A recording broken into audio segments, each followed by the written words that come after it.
Welcome back to Chocketable Media. The situation you are about to watch happened in Katsina State. It's a powerful and recent example of how bandit, otherwise terrorist groups or organizations are able to challenge and, in some ways, dictate terms to the government. A notorious bandit leader in Katsina State, identified as Izia Kwashangawa, recently released a large number of hostages, specifically 40, which, when combined with previous releases, brings the total to over 70. This event was not a result of a military raid or pressure from security forces. Instead, it was presented as a gesture of goodwill tied to an ongoing peace dialogue or peace pact with local officials in the Farskari local government area. Ranar Laraba an ba su kimanin mutum 30 can 27 ga 30 kenan. Su aka ba da an hada nawa kenan. An samu kimanin mutum 70 har da biyu. Kuma ba wani abu ba yasa aka bada su ta dalilin sasancin da aka yi. Ba wai wata barazana aka yi mu wanda suke rike da su ba. Ba ƙarhin yaƙi aka nuna ba. Alƙawalin nan da aka ɗauka shi ya sanya aka bada su. Sannan ba wurin mutum guda suke ba, an soje wannan an soje wannan an soje wannan a bada su. Sannan tun ranar Laraba da aka bada su, mai gidan mu umurce ni da cewar in tahi in je can wajen mun hayin daji, duk dai abin da ya samu duk wanda aka san an kama a cikin dajin nan a an so shi. To kuma ina can ina bakin kokari na an so shi, na an so su mutanen wanda aka kakkama, sai kuma ga report an bamu daga ruwan godiya cewar jami'an tsaro sun je sun samu mutanen mu sun bude musu wuta, kai ba ma mutanen mu kadai ba har da Hausa an yi kan mai uwa da wabi, an kashe mata da maza da yan yara, sannan an kwashe dukiya an sun tafi da baburan mu. To kaga wannan abun shi ke nuna alaman su ma jami'an tsaron akwai yan ɓata gari daga cikin wanda ba sun abin na lahiya, ko ba gaskiya ba. Don haka nan in za ku ɗauki mataki ku ɗauki mataki akan abin nan, in ko ba za ku ɗauki mataki ba to gidan jiya za a koma. Ba sai an goma a gidan jiya ba, abu ya lalace kuma a zo ai ta yada ma duniya ana cewa ai mun saba alƙawari, mu maciya amana ne kaza kaza. Yau abun nan ya faru Juma'a, kuma ku annan shugabannin ba wanda bai sani ba, ko akwai wanda hudin bai zo mai ba. Abinda na faɗi ƙarya na faɗi, kun san an yi ko ba gaskiya ba. To don haka nan dama irin wa'annan abubuwa su suka ɓata ƙasar nan, ko ba gaskiya ba. A je a samu bayin Allah da basu ji ba basu gani ba a masu kisan gilla. Mu da mun je mun rama a yada ma duniya a ce ai mu yan ta'adda ne kaza kaza. Wai mu rayuwar mu wace irin mu ya aka dauki rayuwar mu? To bari ku ji in ga maku, tsakani da Allah in kowa zai tsakanin shi da Allah, kowa tsakanin shi da Allah. In ko ba za a yi tsakani da Allah ba to rayuwa ba ta yi rayuwa ba. Duk wanda ya dauki rayuwar mu ba bakin komai take ba to tashi shi ma banza a banza take. Wallahi da ka ce za ka kashe man rai to ni ma daukan naka zan yi, ko ba haka ba. Don haka nan tsakanin da Allah in za a tsaya a yi abun nan na tsakani da Allah kawai a tsaya a yi shi. Ku shugabanni tsakanin da Allah ku daukan mu abun nan mataki, ko ba gaskiya ba. Yanzu misali wannan abun da ya faru a ruwan godiya yau Juma'a, inda a ce kamar irin mutanen mu ne suka je suka yi wani abun da bai dace ba, yanzu da an baza ma duniya cewar ai an saba alkawali, mutanen nan maciya amana ne kaza ya kaza, ga nan da yin alkawali da su sun samu manoma ko kaza kaza ko da yan cikin gari haka talaka sun je sun bude masuta. To jami'an tsaro sun suka zo suka yi mana wannan abu, kuma ko da suka zo suka kashe mutane abun ya shahi hada Hausa ta dalilin wa akai, ta dalilin Hausawa aka zo akai. Da a ce ba hilani cikin garin ai ba za su zo su kashe mana mutane ba, ko ba gaskiya ba. Amma ta dalilin mutanen mu na ciki suna rayuwa da mutanen ku, shi yasa aka zo akan kashe su, an zo su ma an taba wanda ba a san taɓa su, wanda aka ɗauki rayuwarsu da muhimmanci, wanda ake son a kare, ko ba haka ba. To don haka nan tsakanin da Allah wannan abun in ba za a yi tsakani da Allah ba to gidan jiya za a koma, kowa ya san da wannan. Sannan bai yiwu mu a taba mu a ce ko ba za mu yi magana ba, ko ba gaskiya ba. Tsakani da Allah za a dauki matakin da ya dace a zo a dauka. In kuma aka ce wai wannan abun yaudara za a kulla, a zo ai a kashe mana mutane a ce ai wasu jami'an tsaro ne suka zo daga wuri kaza, ba za mu yadda da wannan ba. In aka zo aka kama mana mutane aka tai da su, mu tambaya yan ina ne, a ce ai ba yan nan bane, to ba za mu lamunta da wannan ba. Dama tun farko sai da muka yi muku wannan kumfili din, kuka ce kun amince duk wani jami'in tsaro ba wanda ba ku zama da shi ba, da manya da ƙanana ba wanda bai san da maganan nan ba. To ga irin ta yanzu an zo an fara, kuma mu tun da aka yi wannan abun akwai wani kwamfilin wanda za ku nuna cewa ai gashi akwai wata alama ta barazana ta bangaren mu wanda za a ce mun yi ne saba alƙawari ko akwai in akwai kawai ku faɗi ko ba gaskiya ba to mu gashi yanzu an fara dan issue din da aka samu ma kun yi magani ko ba haka ba kuma matsalar da aka samu idan da aka kira ni aka ce gashi na je na tare na anshi mutanen nan aka maida da mashin din da aka anso da kuɗi hatta da wayar da aka ansa sai da aka maida ko ba maku ba ga maku ba to dan haka nan kaga muna ta bakin kokarin mu kuma ana bibiyar mu dan asalantar da rayuwar mu to rayuwa ba za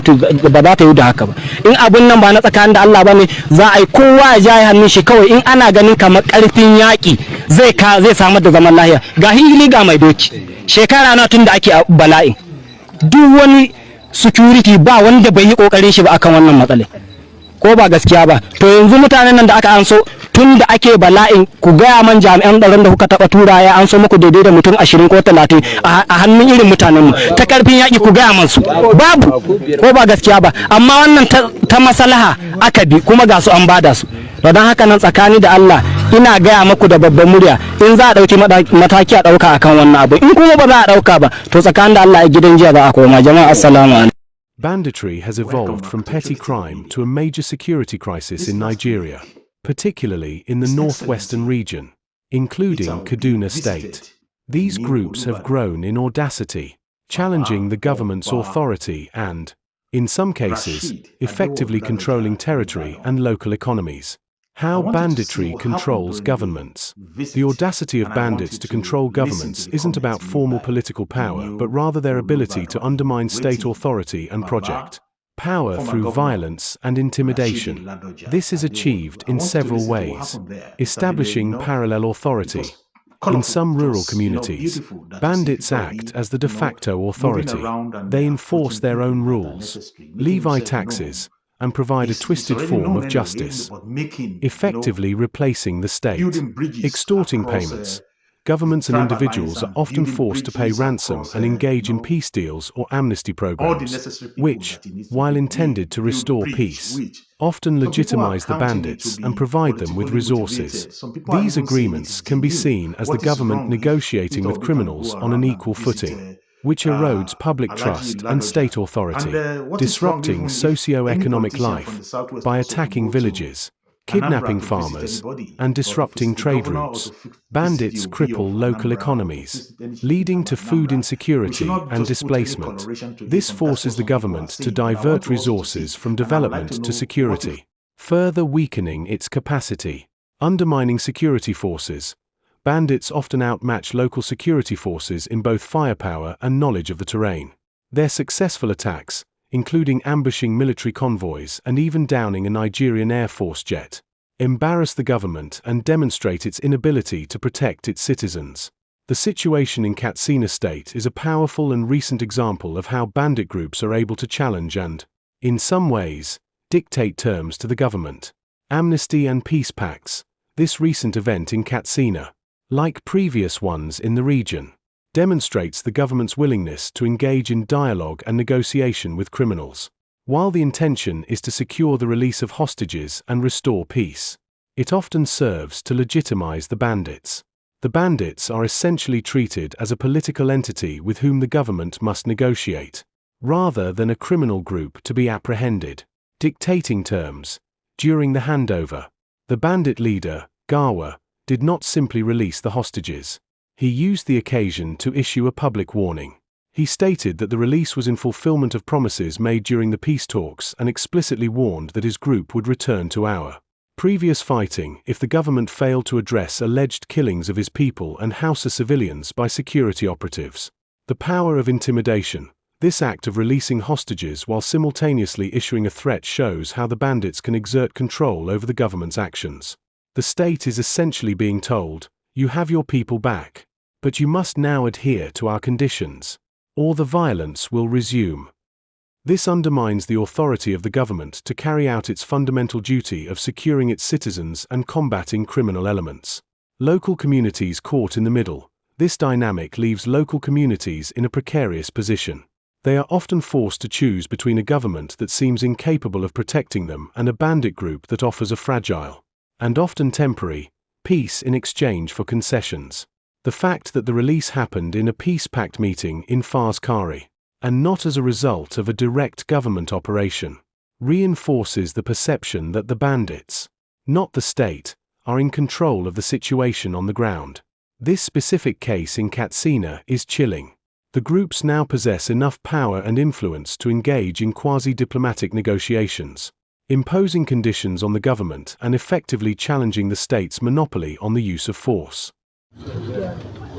In yau za ta kashe mutum 10 gobe sai ta ga 20. In jibi ta kashe 20 gata sai ta ga 30.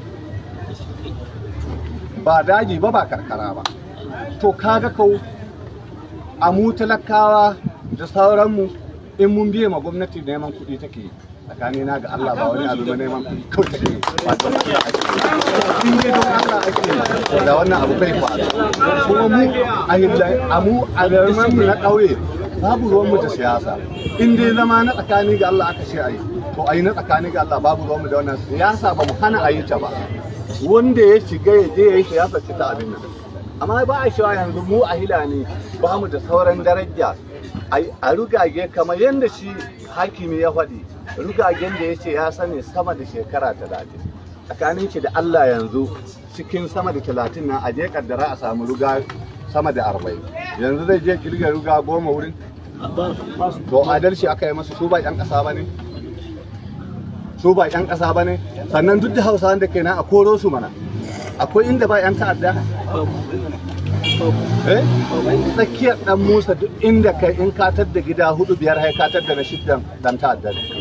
Tsakiyar Mataza in katar da gida 4-6-7 sai katar da na 8 dan ta'adda.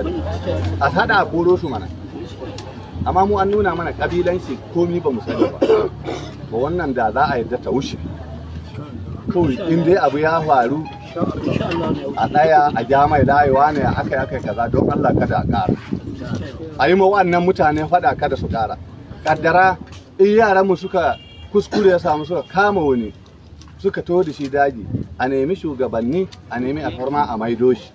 Idan bangaren kaddara jami'an tsaro suka kuskure su yaran mu suka kama, a nemi shugabanni a yi haƙuri a bado shi. Ko a ƙaramar hukumar nan hata mu duk zaman da muka waje wata 4 akwai mutanen da muka kai kwamfilit an kama mana, amma har yau ko ɗaya ko da can magana. Ko gaskiya mu ga kanun mu gaskiya da irin wannan zama a fara shi a ce bayyin ƙarko barin shi yayi alheri, kowa ya zanna yanda Allah ya yi. Ba dai mai iya hana wani abun da Allah ya ba shi, ko ba gaskiya ba. To ni duk hidimar da za a yi da ni zan iya faɗa ma mutane bakin gaskiya ta, gaskiyar lamari mu za mu tsaya mu ga kanun mu gaskiya. Ku sarakanmu na gargajiya abu ya fi ƙarfin ku yanzu ma kisce yawa a saboda ba ku da fawa a kujerun ku, saboda ba a kallon ku da rahama. Mun san to a tsaya a gaya ma jama'a gaskiya. Ina mu talaka za mu kare kanmu. Su dai jami'an tsaron da ake gani suna nan, jami'in tsaro dai yana nan. Yau za a je awo, ba abin da zai kara ma in ba bakin ciki ba, bai zuwa da ya kwato ma. Jibi za a koma awo ma, bai zuwa ya kwato ma. Gatan jibi za a koma, bai zuwa ya kwato ma, kuma bai dauko ya maido ma madadin abin da aka dauka aka ba. To amma kuma kuke da matsala tun da kuke kai kwamfilis. Da abin da aka yi da ba abin da aka yi ba za ka ji an ce ai wane yayi kaza, wane yayi kaza, wane yayi kaza. Su kuma sai a turo su don da sun koma mun ko kurciya ba su kashe a ce an kashe mutum 10 a ɗauki kudin su a ba su. Inda kuka duba nan bindiga ce, in ka taho ka kashe ɗan bindiga, ina bindiga ka ɗauke ta ka maida ta mana shaida ka kashe. To wannan duk makirshi ne, inda za mu gama kanmu gaskiya, mu gama kanmu gaskiya. Amma duk zaman da za a yi in dai an san ba za a iya taka ma jami'in tsaro burki, to gaskiya ni har in ga zaman nan bai da amfani. Dama ai faɗa ake gudu, to in ko ba a taka ma abokin faɗa burki ba, me amfanin zama? Baka yadda da ni ba, bai yadda da kai ba, ka ganni na ganka, har inda ƙarin ka ya ƙare, har inda nawa ya ƙare, to ina za mu kai ƙarshe? To don Allah don annabi mu kan mu kiyama da yawwa. Sannan kai ma DPO na ƙaramin hukumar Dan Musa, kafin mu kai ga zama da chairman ɗinmu, dama ina da wannan ƙorafi. Gaskiyar lamari in dai wannan abin muna so ya ci mana gaba, to duk alhurmar da muka biɗa a tsaya a yi mana. In kuma kuka biɗa mu tsaya mu yi maku, shine daidai. ba ku rena mana ba mu rena maku ba, shine ku rega mana mu rega maku. Amma dai ai abun kunya ne ashe mu bidi alhorma ba ai mana ba, abun kunya ne ku bidi alhorma ba ai maku ba. Babu wanda bai son dan uwan shi, ko ba gaskiya ba? Saboda ni wannan abu ya bani mamaki. Tun da ranar da aka yi wannan abi aka yi maganganu, ni da kancin kaina na kira, babu wanda ban kira ba, na faɗa mai tsakanina ga Allah wani don Allah da wannan yaran nan a sake su. Yaran nan ko a sake su ko ba a sake su ba su hana abin da aka yi niyyar. Amma in adalci aka tashi aka sake su, wanda duk inda kai duk wanda ko baka taba sanin su ba ka taba ganin su ba, aka ne aka ce ayi haka ai zaka ji daɗi, ai rayuwa shi kowa da irin martabar da Allah ya mai. Ko saboda haka mu yi makan mu faɗa, kuma mu yi makan mu kiyamar lele, mu ruwa makan mu asiri domin Allah, in dai gaskiya muka tashi, in kuma shin ba gaskiya muka tashi ba, to Allah kawai sai ya mana magani abu da ba ki dan shi, ko ba gaskiya ba. Saboda haka ina maka kowa fatan alheri, Allah kuma ubangiji ya sa wannan abun da muka yi amfani ne. Thank you for watching. If you're new to this channel, consider subscribing so you won't miss out any of our latest video.